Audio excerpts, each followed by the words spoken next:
Assalamualaikum warahmatullahi wabarakatuh. Perkenalkan, nama saya Livi Rayadi. Saya adalah guru mata pelajaran pendidikan kewarganegaraan di SMK Pelita Ciampea. Di video ini, yang mana ini adalah video pertama dari serial video pembelajaran pendidikan kewarganegaraan yang akan saya buat untuk siswa-siswi di SMK Pelita Ciampea, saya akan sampaikan dua hal sebelum kita masuk untuk membahas tentang satu materi pokok tertentu dalam pelajaran ilmu kewarganegaraan. Yang pertama, sebelum kita memulai mendalami mata pelajaran pendidikan kewarganegaraan ini, pertama-tama saya akan sampaikan tujuan pembelajaran secara umum, tepatnya tentang kurikulum yang merupakan program pengajaran. Di segmen awal video ini akan saya jelaskan apa tujuan dari kegiatan belajar menurut versi kurikulum 2013. Selanjutnya, saya akan sampaikan rencana belajar ilmu kewarganegaraan dan apa saja materi yang akan kalian siswa-siswi pelajari selama tahun ke depan. Mari kita mulai.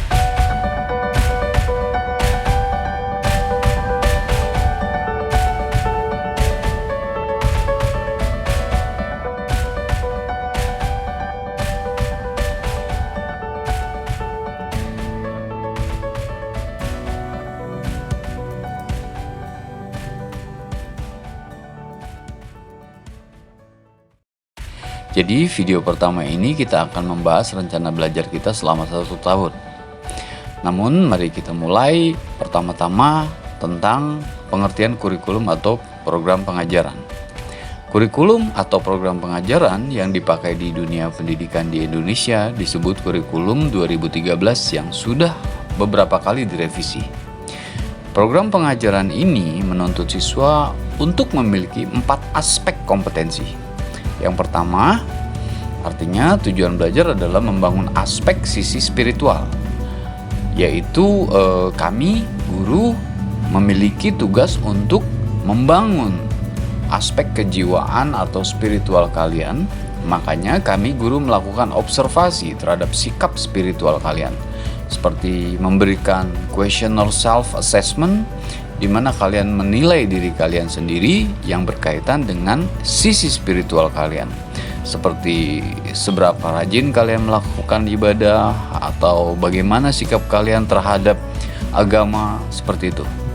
Yang kedua, tujuan belajar yang kedua adalah membangun aspek kompetensi sosial kalian.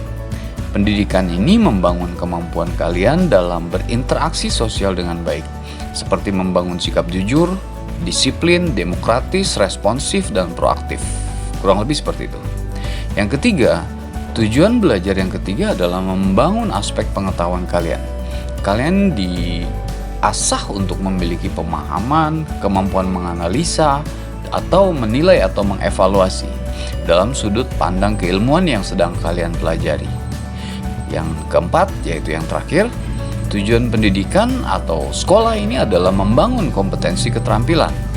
Dalam pelajaran kewarganegaraan ini, kompetensi keterampilan kalian akan diukur melalui sejauh mana kalian mampu memanfaatkan alat atau informasi untuk menalar pelajaran. Menyajikan sebuah presentasi tentang sebuah tema yang berkaitan dengan kewarganegaraan.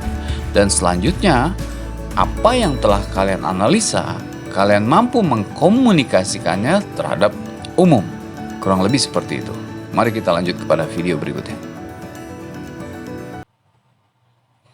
Sekarang, spesifik mata pelajaran kewarganegaraan. Akan saya jelaskan secara ringkas 4 materi pokok yang akan kalian dapatkan untuk semester pertama di kelas 11 ini. Pertama, kalian akan diminta menganalisis. Menganalisis itu sederhananya meneliti lah ya. Menganalisis tentang pelanggaran hak asasi dalam perspektif Pancasila. Perspektif itu sudut pandang. Jadi apa sudut pandang Pancasila tentang hak asasi? Ada 2 variabel di sini. Pertama, hak asasi. Variabel kedua, Pancasila. Kalian akan diminta pertama tuh mendeskripsikan lebih dulu apa itu arti, hakikatnya dari hak asasi itu apa? Hakikatnya Pancasila itu apa? Selanjutnya, perspektif atau sudut pandang Pancasila terhadap hak asasi itu bagaimana? Nah, kurang lebih seperti itulah materi pertama yang perlu kalian kuasai. Lalu kita masuk kepada materi pokok yang kedua. Di materi yang kedua ini, kalian akan diminta menganalisis sistem pemerintahan di Indonesia. Mungkin kita akan safari sedikit membandingkan dengan beberapa negara yang ada di planet ini, agar usaha menganalisis pemerintahan di Indonesia itu akan lebih mudah jika kita membandingkannya dengan beberapa negara lain ya. Coba nanti kita bandingkan dengan Saudi Arabia yang bentuknya sistem pemerintahannya kerajaan, atau Inggris yang juga kerajaan, atau Amerika yang republik yang mirip sama di Indonesia. Kurang lebih seperti itulah ringkasnya untuk materi sistem pemerintahan di Indonesia ini. Selanjutnya yang ketiga. Yang ketiga, kita akan coba memahami dan meneliti bagaimana sih sistem demokrasi Pancasila itu. Mengingat hanya di Indonesia yang menganut Pancasila, sepertinya ada keunikan di sini. Nah, itu yang akan kita eksplorasi, akan kita coba cari, dalami ya. Kurang lebih seperti itu. Selanjutnya yang keempat. Kita akan belajar tentang hukum. Apa itu hukum, apa itu peradilan, pidana, perdata, macam-macam hukum. Pokoknya istilah hukum dan peradilan yang berlaku di Indonesia akan coba kita serap dan kuasai. Itu adalah 4 materi yang akan kita coba dalami selama 1 semester ini, dari bulan Juli hingga nanti Desember. Sementara materi ke-5 sampai dengan ke-8 akan kita pelajari di semester depan yang jatuh bulan Januari tahun 2021 sampai bulan Juni tahun yang sama. Semoga wabah corona ini sudah selesai dan kita bisa belajar seperti biasa. Video yang akan datang, kita akan langsung mendalami materi pokok yang pertama tentang pelanggaran hak asasi dalam perspektif atau sudut pandang Pancasila. Sampai jumpa di video berikutnya. Assalamualaikum warahmatullahi wabarakatuh.